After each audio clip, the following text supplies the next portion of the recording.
बरसात का मौसम था। तीन दोस्त ढाबा पर बैठकर चाय का इंतजार कर रहे थे। तभी एक व्यक्ति बोलता है, क्या हुआ ढाबा वाले भैया? आधे घंटे से चाय मांग रहे हैं। कब चाय दोगे? ठंड के मारे हाथ कांप रहे हैं। थोड़ा जल्दी करो। तभी ढाबा वाला बोलता है, क्या करूं भैया, दुकान में शक्कर खत्म हो गया है। छोटू को भेजा हूँ लेने के लिए, बस आता ही होगा। आप लोग कुछ देर और इंतजार करो। वैसे आप लोग इस गांव के तो नहीं दिखते, क्या करने आए हो यहाँ? हाँ सही कहा, हम लोग इस गांव के नहीं हैं। हम लोग पास के गांव में मर्डर का हिस्ट्री पता करने आए हैं। हम लोग मीडिया से हैं। क्या आप हमें कुछ बता सकते हो इसके बारे में? हम लोग इसके लिए आपको पैसे भी देंगे। लोगों की बातें सुनने के बाद ढाबा वाला एकदम शांत हो जाता है। कुछ देर शांति से सोचने के बाद बोलता है, मैं तो आप लोगों को इतना ही कहना चाहूँगा कि आप लोग चुपचाप यहाँ से चले जाओ, वरना वो आप लोगों को जान से मार देगी। आज से कुछ दिन पहले ही कुछ लोग आप जैसे ही मीडिया से यहाँ पर आए थे, इसी तरह की बातें पूछ रहे थे। फिर पता नहीं उन लोगों के साथ क्या हुआ। 2 दिन बाद उनकी सर कटी लाश मिली थी। हैरानी की बात तो ये है कि उनके शरीर से थोड़ा भी खून नहीं मिला था। ऐसा लग रहा था जैसे किसी ने उनका सारा खून चूस लिया हो। आज तो मौसम भी खराब है। तभी हवाएं जोर जोर से चलने लगती है। ढाबा वाला भी इधर उधर देखने लगता है। ऐसा लगता है जैसे कोई इन सभी की बातें सुन रहा हो। तभी ढाबा वाला चुपचाप ढाबा छोड़कर जाने लगता है। तभी मीडिया वाला उसे रोकता है और बोलता है, रुको ढाबा वाले भैया, क्या हुआ, कहाँ चल दिए? चाय भी नहीं पिलाई।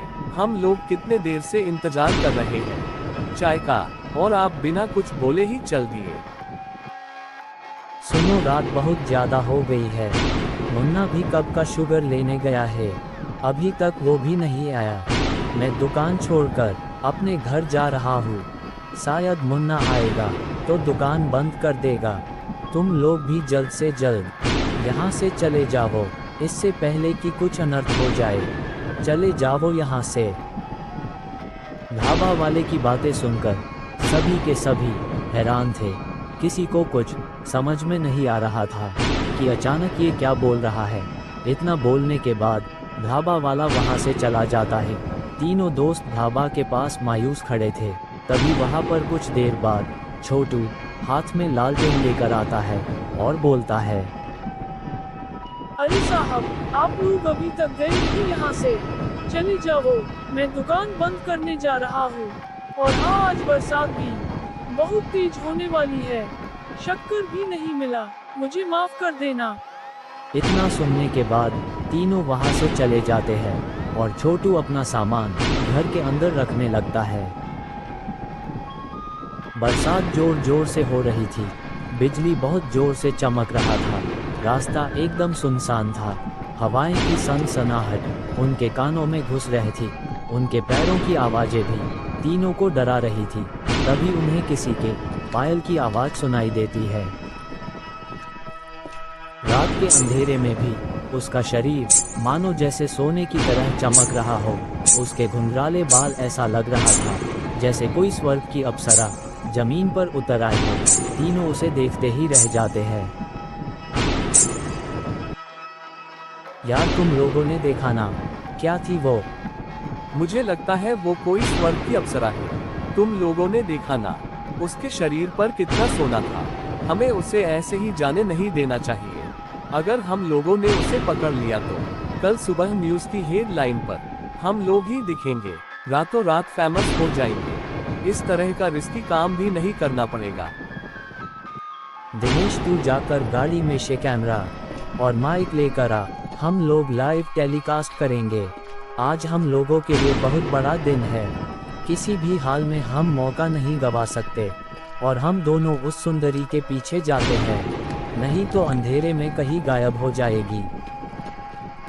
इतना सुनने के बाद दिनेश कैमरा लेने गाड़ी की ओर चल देता है। गाड़ी की ओर जाने के बाद उसे दूर से गाड़ी के ऊपर कुछ दिखाई देता है। पास जाने के बाद जो देखता है हैरान हो जाता है।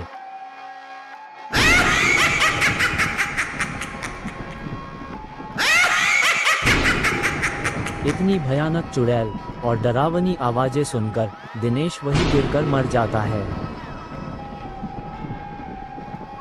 बहुत खोजने के बाद भी वो अप्सरा उन लोगों को नहीं मिली।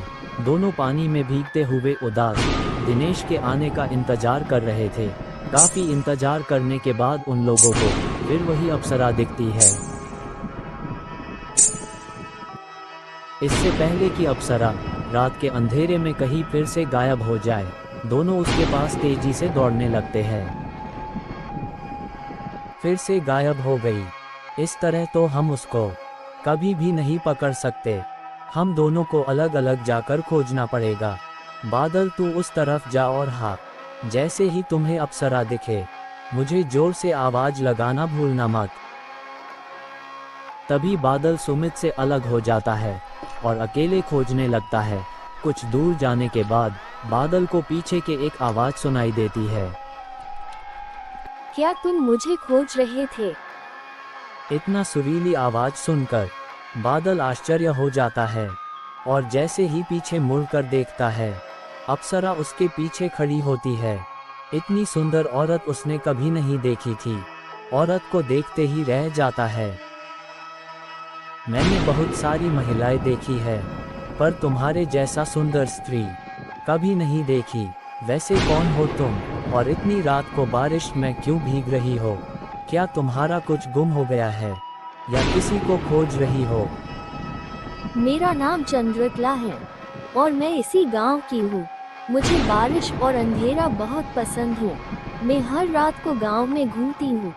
आपने मुझे अपने बारे में अभी तक कुछ नहीं बताया। मैं एक न्यूज़ रिपोर्टर हूँ और मैं इस गांव का एक स्टोरी कवर करने आया हूँ। छोड़ो ना ये सब बातें, तुम मेरे साथ शहर चलो।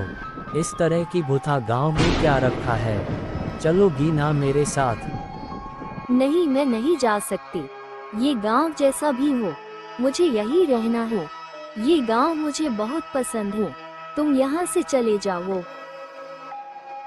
इतना सुनने के बाद बादल गुस्से से लाल हो जाता है। फिर बोलता है, मैं तुमसे रिक्वेस्ट नहीं कर रहा हूँ, तुम्हें बोल रहा हूँ कि तुम्हें चलना ही होगा, वरना मेरे पास और भी कई तरीका है तुम्हें ले जाने के लिए। तुम्हारे बाल पकड़कर घसीटता हुआ ले जाऊंगा। क्या कहा तूने? तू मेरे बाल खींच कर ले जाएगा? मैं तेरे शरीर से तेरी आत्मा खींच लूंगी। इधर सुमित उस स्त्री को खोज रहा होता है। तभी बादल के चिल्लाने की आवाज सुनाई देती है।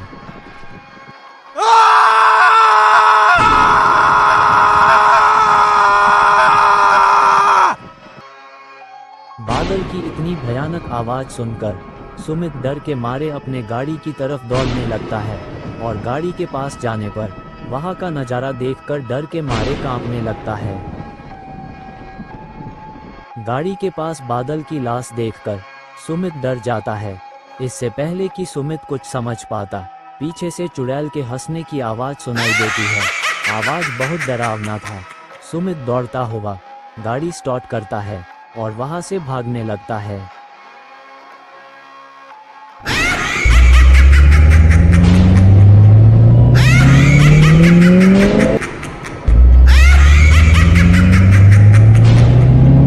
सुमित कार को बहुत तेजी से भगा रहा होता है। कुछ दूर जाने के बाद चुड़ैल अचानक से गायब हो जाती है। तभी सुमित की कार एक पेड़ में जाकर टकरा जाती है।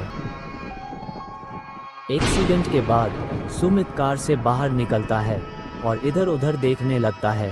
डर उसके चेहरे पे साफ दिखाई दे रही थी। सुमित की किस्मत अच्छी थी जो उसे ज्यादा चोट नहीं आई थी। किसी सेफ जगह की तलाश में सुमित वहां से चल देता है। सुमित अब पूरी तरह से जीने की उम्मीद छोड़ चुका था। उसे पता था किसी प्रकार से अब वो नहीं बचने वाला। कुछ देर में ही सुबह होने वाली थी। एक पेड़ के पास जाकर बैठ जाता है। तभी उसकी आंख लग जाती है। सुमित की जैसे ही आंख खुलती है, वो देखता है सुबह हो गई है। उसकी आंखों में चमक और चेहरे पर खुशी के मुस्कान होता है। फिर सुमित उस गांव को छोड़कर चला जाता है।